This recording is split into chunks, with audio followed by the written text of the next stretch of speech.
How's it going, guys? Andrew here with Justified EDC, and I got a cool one here for you guys today. This is going to be a kind of first impressions overview of two new slip joints here that I just got recently. Actually, I just got both of these in today, so again, this is just an overview.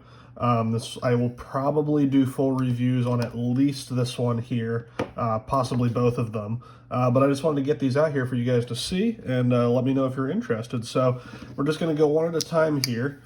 The first one that we got here is the Lionsteel Bestman. This is one that I have seen around. I've had a couple other Lionsteel slip joints over the years, and they're always very, very well made, and this one is no exception. So just some specs here for you. Let me run you through size and all that good stuff. So you're coming in at just under a 3-inch blade. Your handle is about 3 3/4. You have titanium bolsters with ebony wood scales, or inlays, I guess, technically, that are bolted on. I believe these are titanium liners as well. And then you have M390 steel. Very, very cool blade shape. Love the swedge.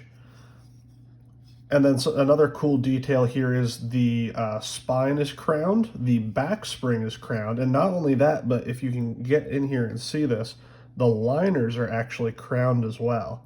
So this is a very well finished knife. It's very comfortable in hand. There's no sharp edges, nothing like that. The walk and talk is fantastic, both on the open and on the close. I love the sound. Again, acoustics aren't everything with knives. They're definitely not everything. They don't even really matter, but it is cool on slip joints to hear that.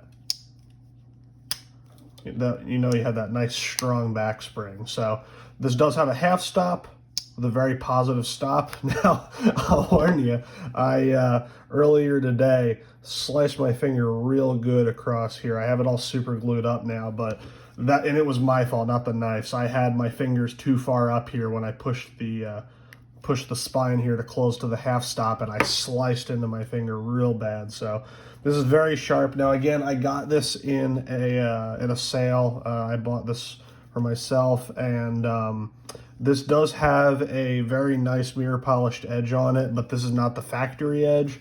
The guy that had this before me put his own edge on this, so I can't speak for the factory edge, but from the videos that I've seen with people getting them right out of the box, they do come very sharp. Your blade stock is, I forget what I measured it. I think it was coming in around like 100 thou, like 3/32, something like that. So fairly thin blade stock, and then a flat grind. So you're coming down to a fairly thin edge. And then especially with that nice secondary bevel on there, this is going to slice very well for you.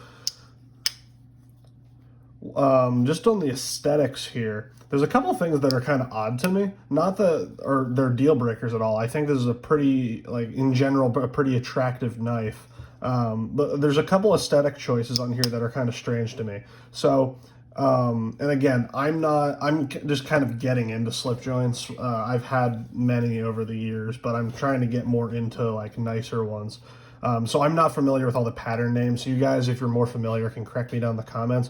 But I'm not aware of any pattern that's like this where it's almost just a completely straight neutral handle. But if you look at it like this, you can see the back right about here, it kind of cants down a little bit.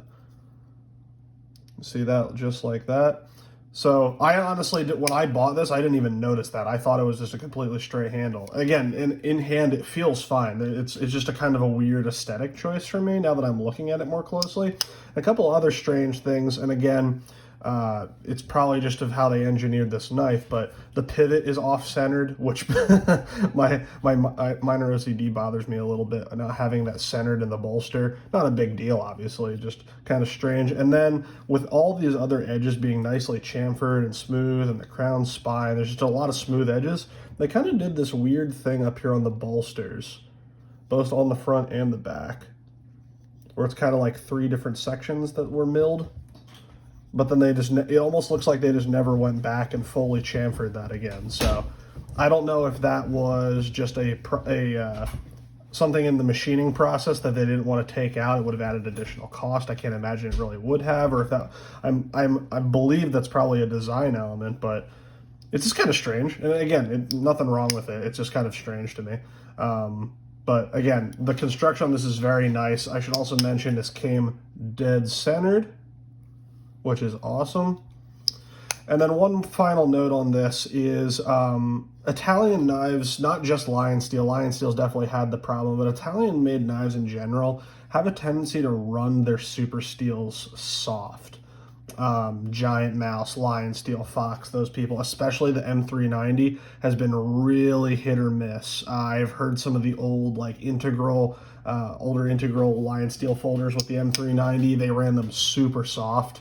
And that's not great. A lot of people, and I'm going to go on a little bit of a tangent here, but a lot of people just think about, like, steel is steel. M390 is M390 is M390. All across the board, every knife with M390 is going to perform the same. And that's not exactly true.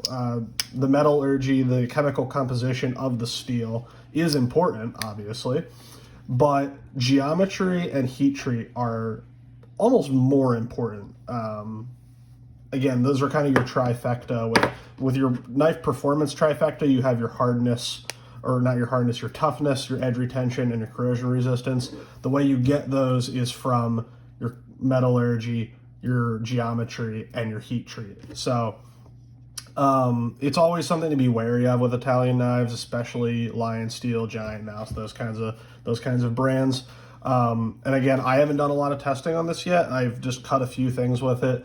But if Cedric and Ada on YouTube, they did a cut test with this, and they said it performed pretty well for production M390. So that's good to hear. Especially coming from Lionsteel, it's had issues with it in the past. We'll see if that is the case with mine, because I am going to be doing quite a bit of cutting with this, just because it's a slip joint with a super steel. I might as well at least try it. And it has a strong enough backlock that I'm not worried about it cutting me. Ironically enough, this was my fault. But so those are all just things to be aware of.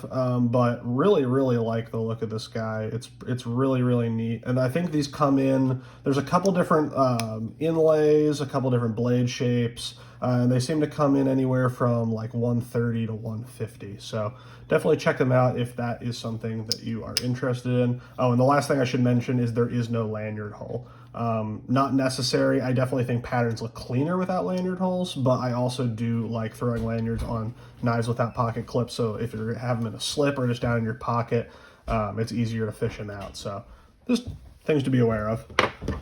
And then the next one here is the Ancient Springs Zulu. So this is a brand that I had never heard of before. I had seen them before.